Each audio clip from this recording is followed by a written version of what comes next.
On retrouve notre invité, Dawala. Bonsoir. Alors, la formation des jeunes, on le disait, c'est un de vos engagements en Afrique.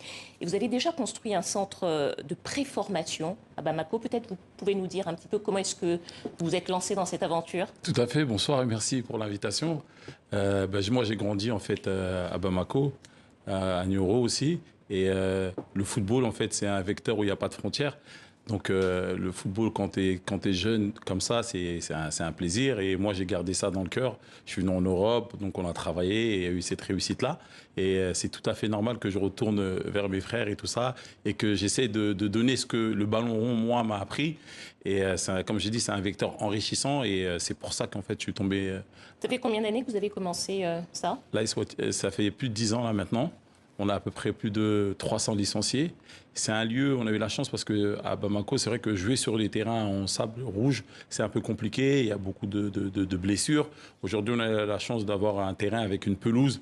C'est un lieu aujourd'hui où il y a le magasin aussi. C'est un lieu de rassemblement où les jeunes viennent et échangent. Donc, c'est fait pour faire avancer, quoi. Alors, on parle beaucoup dans la formation des âges des enfants. Beaucoup disent que les âges sont truqués. Alors, je rappelle que ce n'est pas qu'un problème africain. Alors, comment vous faites, vous, pour sélectionner vos jeunes et pour ne pas tomber dans cet écueil-là? Nous, les jeunes, on les prend très jeunes. Donc, au Mali, par exemple, je parle du Mali, c'est que de 7 à peu près à 9 ans, c'est les 25 kilos. Et de 10 à 12 ans, c'est les 35 kilos. Et après, c'est les catégories minimes, cadets, juniors, jusqu'à l'équipe première. Après, c'est vrai que c'est un peu plus compliqué, mais c'est le fonctionnement qui est comme ça là-bas en Afrique. Alors, mais donc, vous les détectez enfin, vous les reconnaissez au poids. Et comment est-ce que vous les détectez? On les détecte, il y a des entraîneurs qui sont un peu formés, qui détectent. Moi, par exemple, si je dois faire une détection, ça va être beaucoup sur la marge de progression, la qualité technique. C'est que comme il y a beaucoup de jeunes qui veulent jouer, on regarde les qualités. C'est surtout sur les qualités. Et la chance qu'on a, c'est que c'est vrai que là-bas, il y a beaucoup, beaucoup de talents au Mali, en Afrique. Dawala, vous faites de la préformation avec vos jeunes. On sait qu'ensuite, beaucoup tentent de venir en France ou en tout cas ailleurs en Europe. On sait que les visas pour les Maliens, en particulier en ce moment, c'est un petit peu compliqué. Est-ce que c'est quelque chose auquel vous êtes confronté? Comment est-ce que vous gérez ce type de situation? Tout à fait. C'est vrai que c'est un vrai, vrai problème, les visas. Parce que être déjà invité dans un club, c'est compliqué.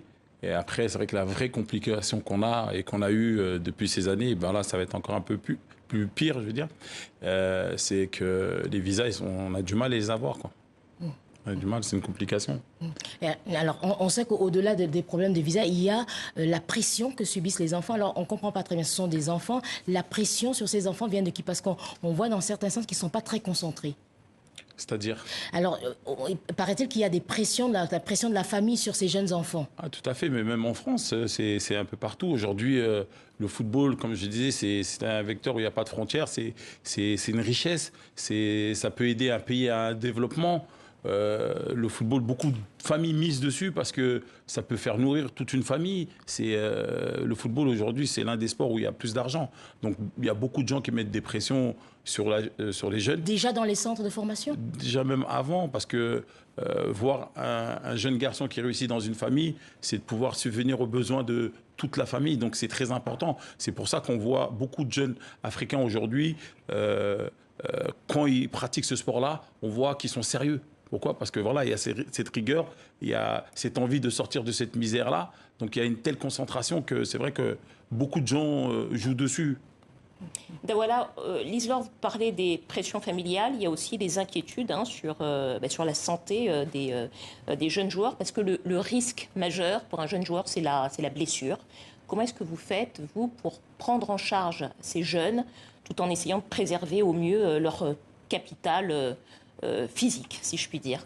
Nous, on a la chance d'avoir une structure on va dire, qui a les moyens de pouvoir accompagner les jeunes en cas de blessure. C'est vrai qu'on a eu un cas il y a un an où il y a un jeune qui s'est fait les croisés il avait à peu près 14 ans. Voilà, les ligaments croisés, voilà, qui est une blessure terrible pour un sportif. Voilà, c'est terrible. Et surtout, quand tu es en Afrique, la difficulté, c'est déjà d'avoir l'argent pour pouvoir faire l'opération et de savoir exactement quelle blessure on a. Et la chance qu'on a, c'est que l'AS Wachibé, aujourd'hui, a des connexions un peu partout en Afrique ou en Europe. Donc, on a eu la chance, comme on n'avait pas le visa, de pouvoir partir en Tunisie, de faire cette opération. Et aujourd'hui, Dieu merci, il est là, il joue et tout se passe bien et il est en progression. Mais justement, Dawala, quand un jeune footballeur se blesse, parfois, ça veut dire qu'il n'a plus ou très peu de chances de pouvoir continuer à évoluer dans le football. Concernant l'éducation, leur instruction, l'école, comment est-ce que vous essayez de gérer ça avec vos jeunes footballeurs? Ben là, on n'a pas encore ouvert le centre de formation, donc les jeunes sont à l'école.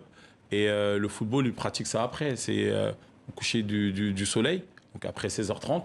Quand les cours sont finis. Donc ce sont des enfants qui continuent d'aller à l'école et vous encourager à poursuivre les études. Voilà. Et d'ici un an, on espère ouvrir ce centre de formation qui pourra aider ces jeunes-là directement, c'est-à-dire pratiquer le foot et en même temps aller à l'école dans le même lieu. Et c'est ça qui facilitera plus facilement l'adaptation et la progression.